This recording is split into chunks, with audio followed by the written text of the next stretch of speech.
I was looking through the data you sent over this morning for today's deep dive, and I really got stuck on one specific data point. I thought it was a typo at first. Oh, yeah. Which one? I just sat there staring at it thinking, okay, surely they added an extra zero here by mistake. Let me guess.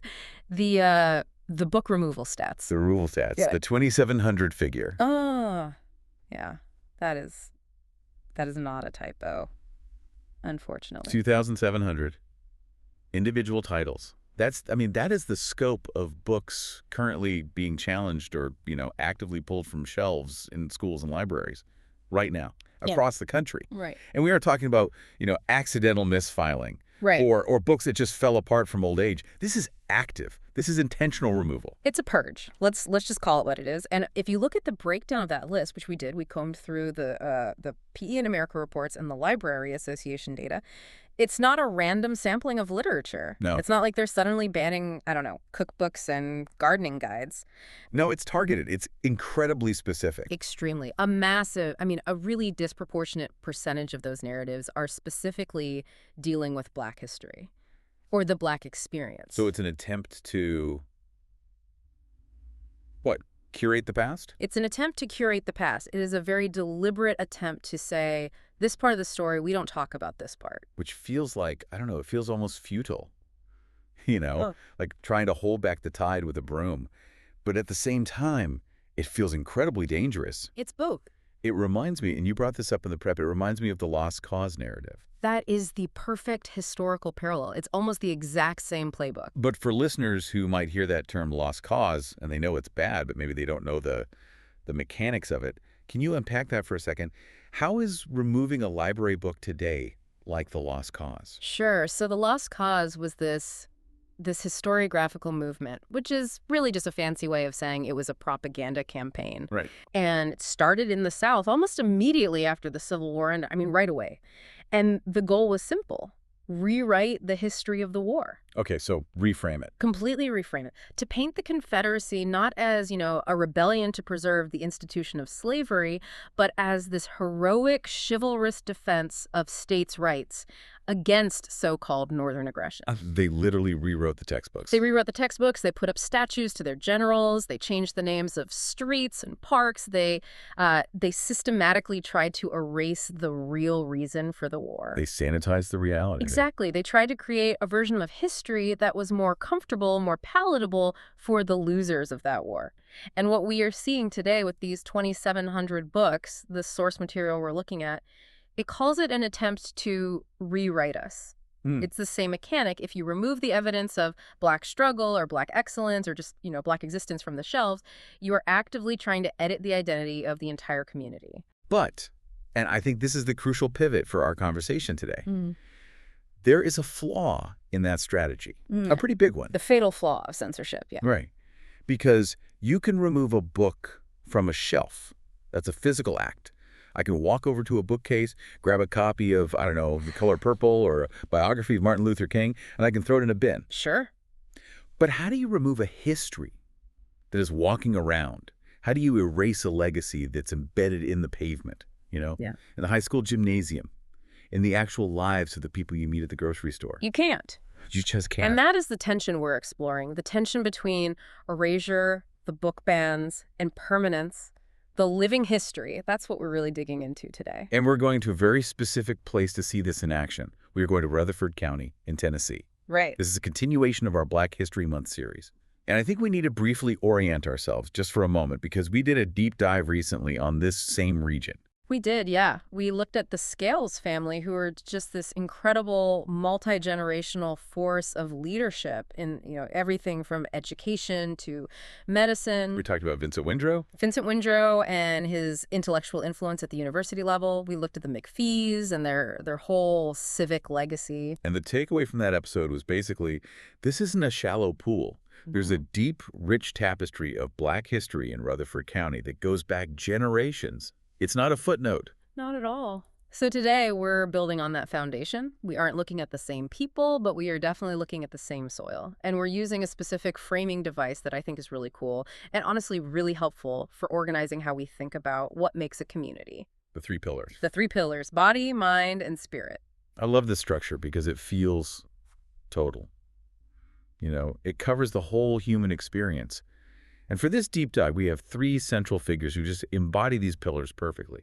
They really do. And just to preview for everyone listening, just so you know where we're headed, for the body, representing heroism, physical action, and sacrifice, we have Jerry Anderson. A man whose story, it plays out like a movie, but it ends in a way that movies usually don't have the guts to show. That's a good way to put it.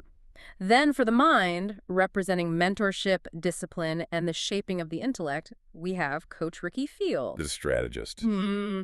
The molder of men, as they say. And finally, for the spirit, representing justice, faith, and the moral compass of a community, we have Pastor David Settles. So if we step back, the thesis we're exploring today is this. These men demonstrate that Black excellence isn't just a chapter in a history book that you can tear out. Right. It is the foundation of the community itself. If you remove the foundation, the whole house falls. These lives are structural. I like that image. These aren't decorations on the wall. They are load-bearing walls. You can't just take them out. Exactly.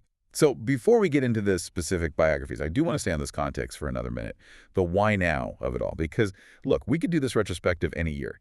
Why does the source material insist that this specific moment is the time to tell these stories? Well, it goes right back to that number you started with, 2,700.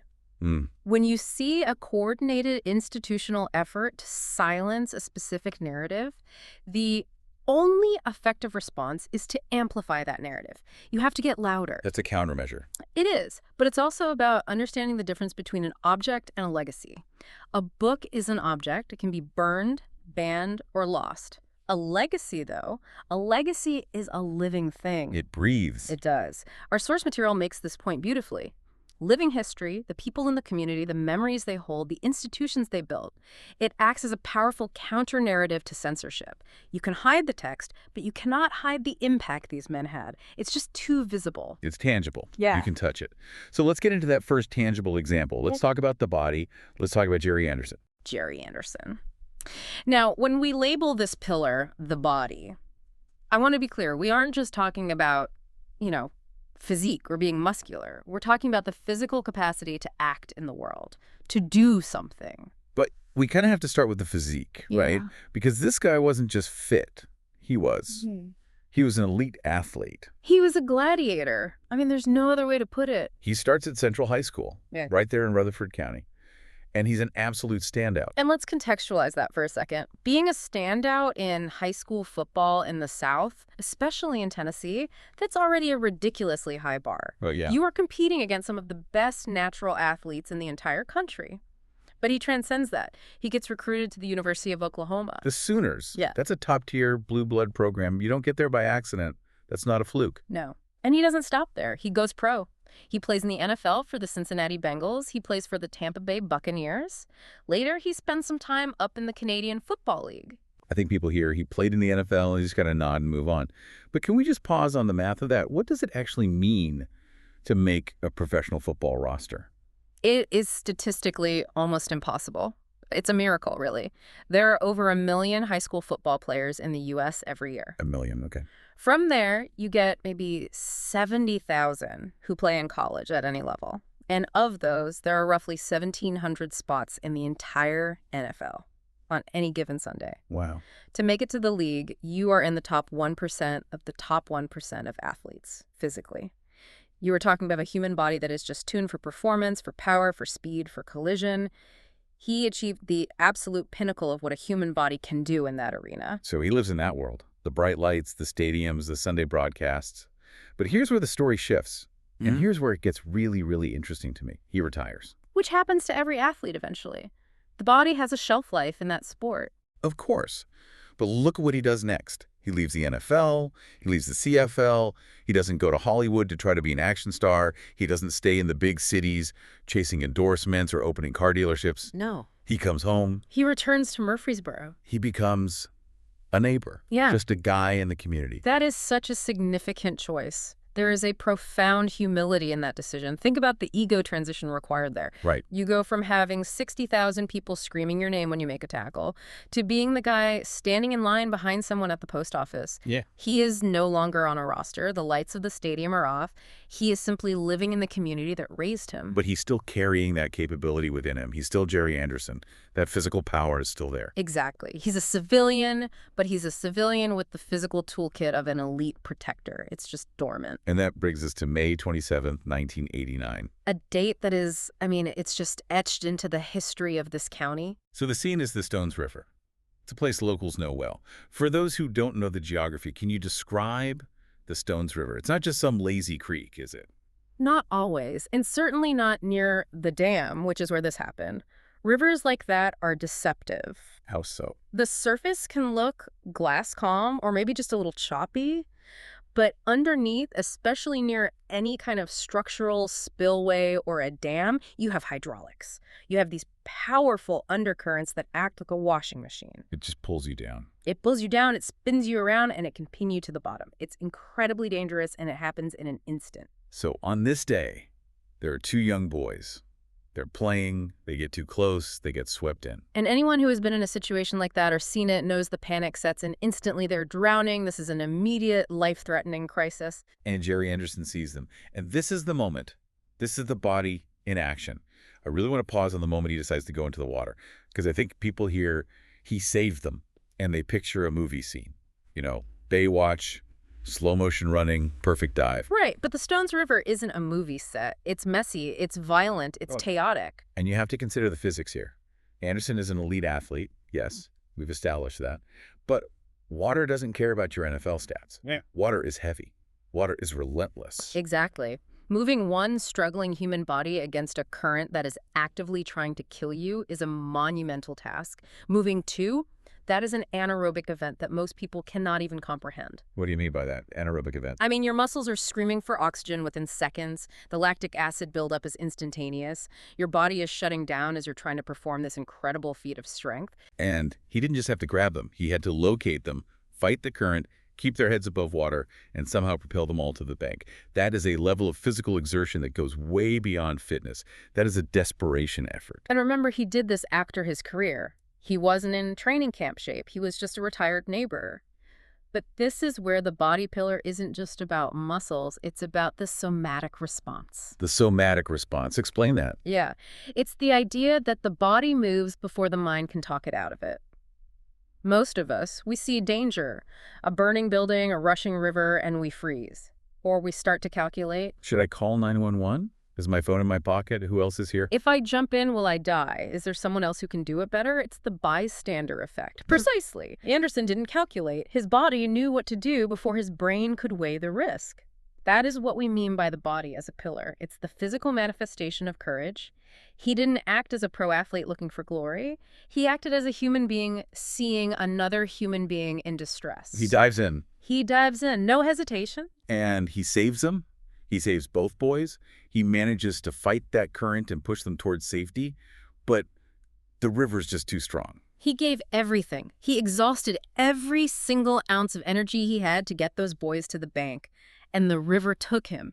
He was taken by the river before he could save himself. It gives me chills every time I recount it, not just because it's a tragedy, and of course it is, but because of the choice, the trade. He traded his life for theirs. It is the ultimate sacrifice. And if we analyze this through our lens of the body, it represents the courage to put one's physical self on the line for others. It's the physical manifestation of care for your neighbors.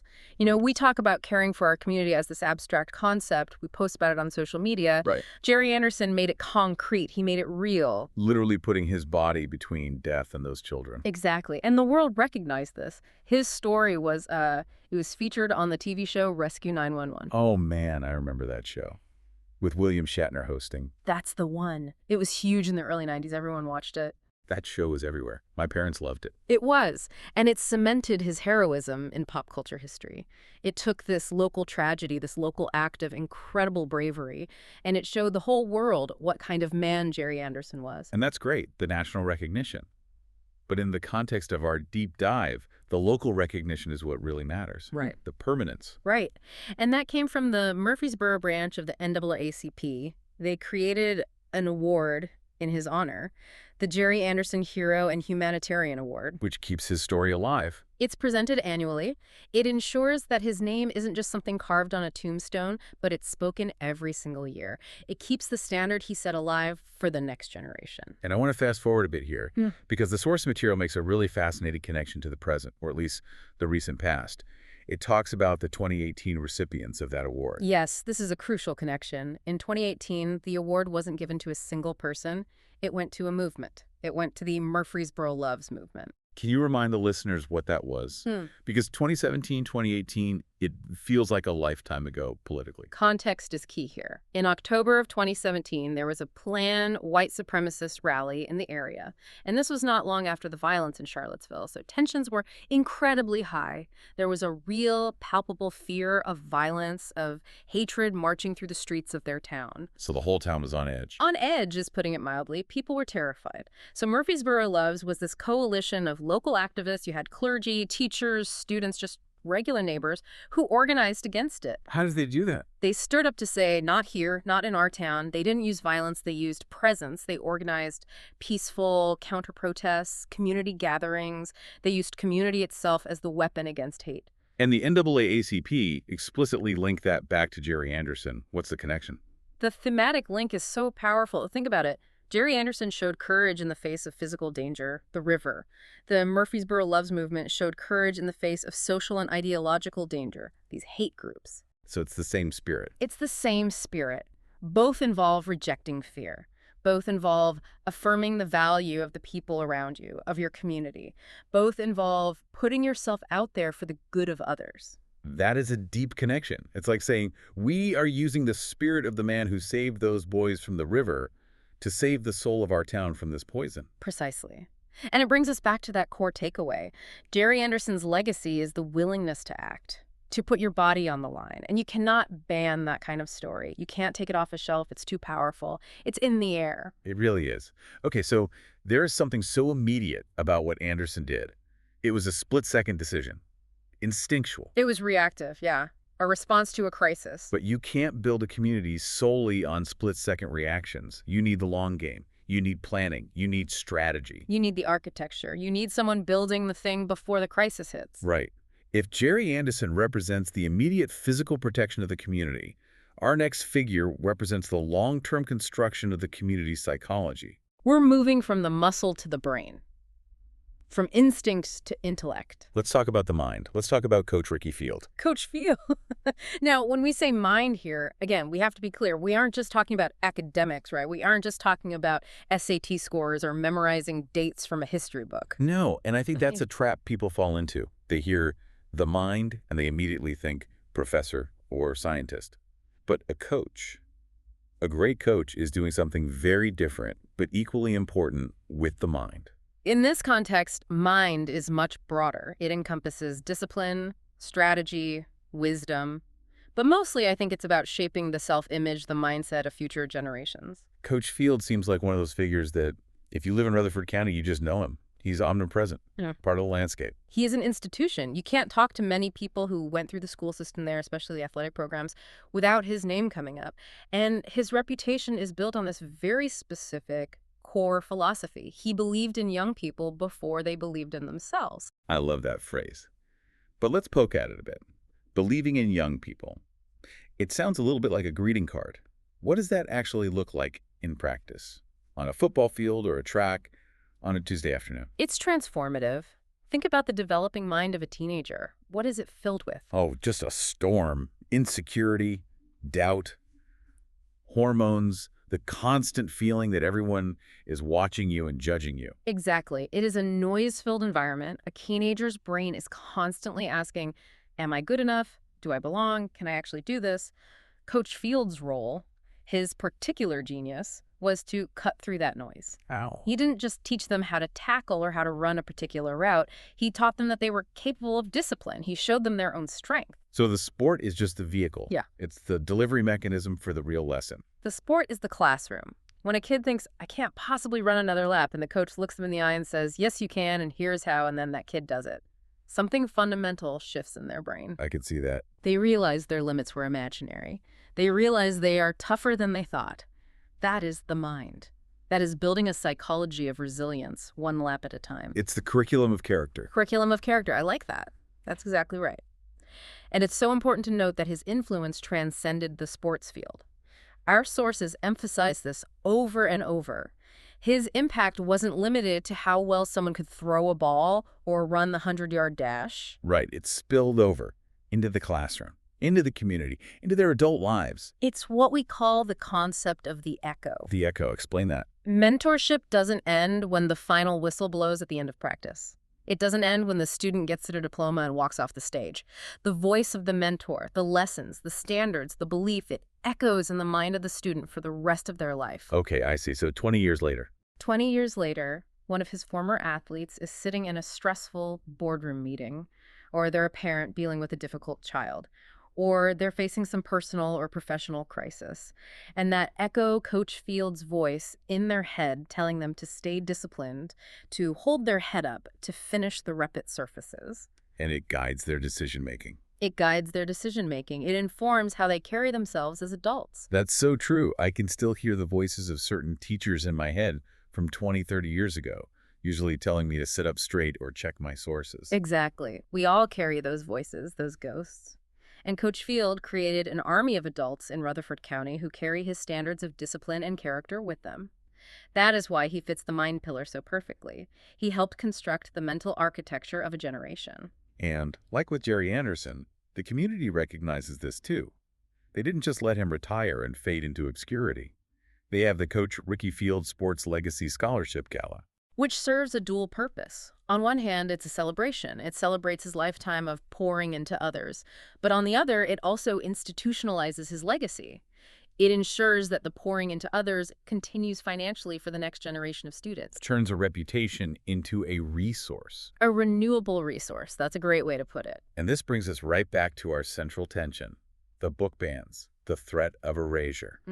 The source material makes a really interesting argument here that it calls the living curriculum. Yes. This is a vital counterpoint to the idea of erasure. Look, you can ban a book.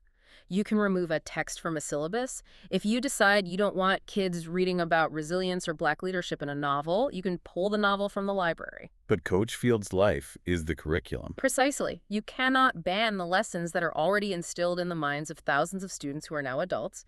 If you have a generation of adults acting with discipline, confidence, and integrity because Coach Field taught them to, that is a history that cannot be deleted. It's walking around.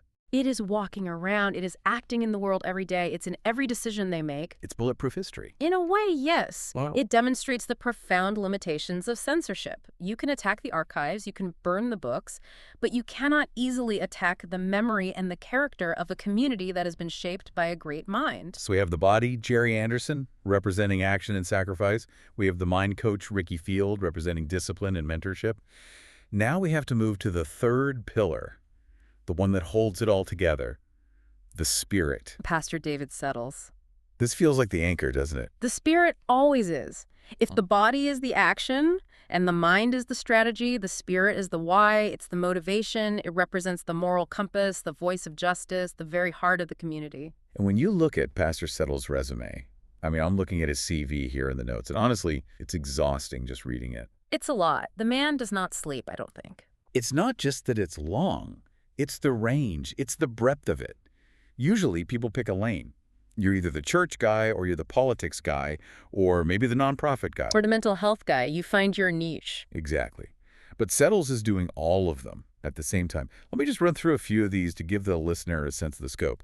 First, obviously, he's the pastor of Living Word Worship Center.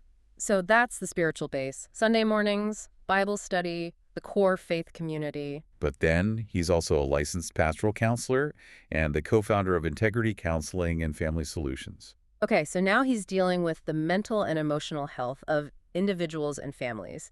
He's in the trenches of trauma, of marriage counseling, of depression. Then he's on the Tennessee Rehabilitation Center Advisory Board. And, get this, he's a Murfreesboro City School Board member. So now he's involved in education policy and governance. He's in the rooms where decisions are made about how schools are run, what kids are taught. And as if that's not enough, he was the chair of the NAACP Legal Redress Committee, and he is the current president of the Murfreesboro NAACP branch. So he is deeply, deeply entrenched in civil rights, advocacy, and legal justice. How does one person do all of that? And more importantly, why?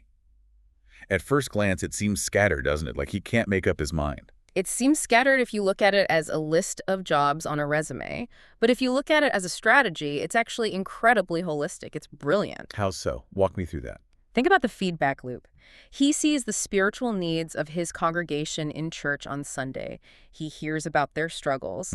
Then, during the week, he sees the psychological needs in his counseling practice, the depression, the anxiety, the broken families. He's seeing the symptoms. Yeah. And then he sees the systemic issues causing a lot of those problems, the poverty, the discrimination, the lack of opportunity, and he goes and addresses those root causes in the school board meetings and with the NAACP. So he's attacking the problem from every single angle, Yeah. the individual and the system. Exactly. He seems to have realized that you can't just pray for people's well-being on Sunday and then ignore the unjust laws or the underfunded schools that are making them unwell on Monday. He bridges the gap. On one side, he's providing spiritual guidance and comfort. On the other side, he is doing the hard, gritty, often thankless work of civic duty. He's not just preaching about a better world and then disappearing. He's in the boardroom trying to build it. He demonstrates that spirit isn't just about prayer and faith, it's about policy, it's about budgets, it's about how we treat each other in the public square. But his story also has this moment of deep, almost unimaginable personal tragedy. And I think this is where the spirit pillar really gets tested. Because it's one thing to have spirit when things are going well. Yes. The real test is when things fall apart, and we have to talk about the loss of his son, Darius. Darius passed away from COVID-19. A heartbreaking loss. And it happened during a time when the whole world was terrified and isolated and full of grief. And in the face of that kind of grief, the natural human reaction, the completely understandable reaction, is to withdraw, to close ranks, to just hide away and heal. I don't think anyone would have blamed him if he had stepped down from the school board or the NAACP to just mourn. No, of course not. No one would have blamed him. But he didn't do that. He did the absolute opposite. He turned that personal grief into public advocacy. He used the pain of his own loss to urge the community to protect one another, to value life, to act with compassion. He became one of the most vocal advocates for health and safety measures. That takes a kind of strength that is just hard to even comprehend. To stand over the grave of your own son and then turn to the community and say, let's work together to save the next one. It is the strength of the spirit. It is the ability to say, I am hurting, so I will work to ensure you do not have to hurt like this. It is a profound, almost transcendent form of leadership. It transforms pain into purpose. And speaking of leadership, the source material breaks down his philosophy of it. It says his view is that leadership is not about titles. Which is pretty ironic because, as we just read, the man has a lot of title. He has all the titles. He could fill a business card binder with just his own cards. But he doesn't rely on them. He doesn't lead from the title. He doesn't say, do this because I'm the president of the NAACP. His key components for leadership are service, truth, and love. Service, truth, love? It sounds so simple. It almost sounds soft, you know? It sounds soft until you actually try to do it. Think about how hard that is to execute in political or civic spaces, which are often so toxic. To lead with love on a school board where parents are screaming at each other. To lead with truth in a legal redress case when powerful institutions might be lying. It takes courage. That requires a spirit that is unshakable. It's not soft at all. It's tempered steel. And connecting this back one last time to our theme of erasure. This is the critical point. We are living in a time when stories of Black leaders are being pushed out of classrooms. We are seeing a concerted effort to question the value of these narratives. Pastor Settles serves as a living, breathing reminder that this kind of leadership is essential. It is not optional. It's not a nice to have. Essential. You cannot have a functioning, healthy community without this kind of spiritual and civic leadership. It is the conscience. If you try to erase it or minimize it or ban the stories about it, you leave a void that cannot be filled. You lose the soul of the county. So we have these three men, Jerry Anderson, Coach Ricky Field, Pastor David Settles. Body, mind, and spirit. The three pillars. When you look at them all together, What do you see? How do we weave this into a single cohesive picture for our listeners? I see the infrastructure of Rutherford County. I see the foundation. We started this whole deep dive by talking about erasure and the 2,700 banned books. The fear is that if we remove the history books from the shelves, the history disappears. That we become amnesiacs, that the next generation won't know. Right. But this deep dive proves the opposite is true. These men, their actions, their lessons, their advocacy, they have built a foundation that is stronger than paper and ink. You can remove a physical book from a shelf. But you cannot remove the foundation these men built. Their impact is literally written into the lives of the people they saved. I mean, literally saved from a river. It is written into the minds and the character of the thousands of students they taught. It is written into the policies and the spirit of the people they led. So Black excellence isn't an addition to the community. It's not a remodel. It's not a coat of paint you can just scrape off. It is the bedrock. It's the foundation. And that is the ultimate counter-narrative to erasure. You can try to rewrite the past, you can try to ban the books, but you cannot undo the reality of what these men achieved. It is too late to erase them. They are already part of the DNA of the place. That's a powerful thought. So for you listening right now, here's what we really want you to take away from this. We want you to start to read the history around you. Yes. Don't just look for history in the library, although please support your libraries, fight for them, but look at the people. Look at the legacies walking down your street. Who are the Jerry Andersons in your neighborhood? Who are the people quietly putting their bodies on the line for others? Who are the Coach Fields shaping the minds of the next generation without any fanfare? Who are the Pastor Settles fighting for the soul of your city in those boring town hall meetings? They are there in every community, and their stories are the ones that survive censorship because they are lived. And make sure you're following the rest of our Black History Month series. We have more stories coming, more deep dives into this kind of living, breathing local history. But I want to leave you with one final thought to mull over. We've talked a lot about books versus people. Right.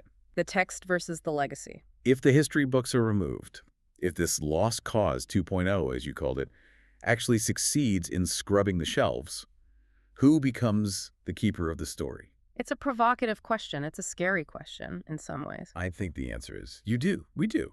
The community has to. We become the living vessels. We have to become the books. Just as Anderson, Field, and Settles were, we have to carry the story if the books aren't allowed to. Exactly. The responsibility falls to us to remember. And to tell it over and over again. Thanks for listening to this deep dive. We'll see you next time. Take care, everyone.